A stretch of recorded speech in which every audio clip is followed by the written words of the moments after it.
Hodderscape, an imprint of Hodder & Stoughton Limited, presents The Floating World by Axie Oh. Read by Eden Jun. Act 1. A World in Darkness. Chapter 1. Ren, east of the Hebek Mountains. The drum beat faster and faster as Ren tumbled into the center of the circle, cartwheeled into a handstand, and walked with her feet lifted toward the sky. Sensing her mask slipping from her chin, she quickly slid it back into place, careful to maintain the illusion that she wasn't a girl, but a pink-faced demon. Gales of laughter erupted from across the circle, where Little Uncle was sashaying his hips for the crowd, his chest bare beneath his short jacket.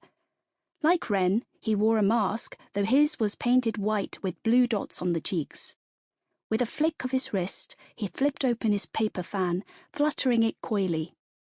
A few older women yelled out bawdy comments, while some of the young men blushed and jostled among themselves for a better view. Ren began to make her way toward Little Uncle, hopping on one hand, then the other, swaying her legs to keep her balance.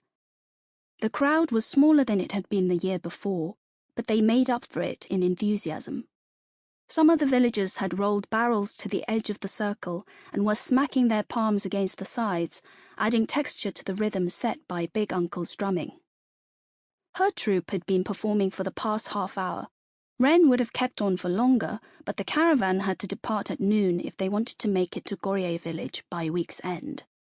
Big Uncle beat both sides of his hourglass drum in quick succession, a signal to hurry up and conclude the performance. Ren sprang back to her feet, her gaze sweeping the crowd. She caught sight of a young girl, perhaps 7 or 8, sitting cross-legged in front of a group of older boys. The girl paid them no mind, though they bumped her from behind, staring at Ren with awestruck eyes. Ren's heart stirred with recognition. She'd been the same way at that age. When Auntie performed, she didn't want to blink, for fear of missing a single flick of her wrist or tilt of her head. With just her body, Auntie conveyed entire worlds and characters. She was a deer, racing swiftly through a moonlit forest. She was a sailor lost at sea, pulled beneath the waves. Ren would laugh when Auntie was a wily fox, outmaneuvered, running with her tail between her legs, and she would weep when Auntie was a widow on a mountain, crying out for a lover that would never return. Through Auntie's storytelling...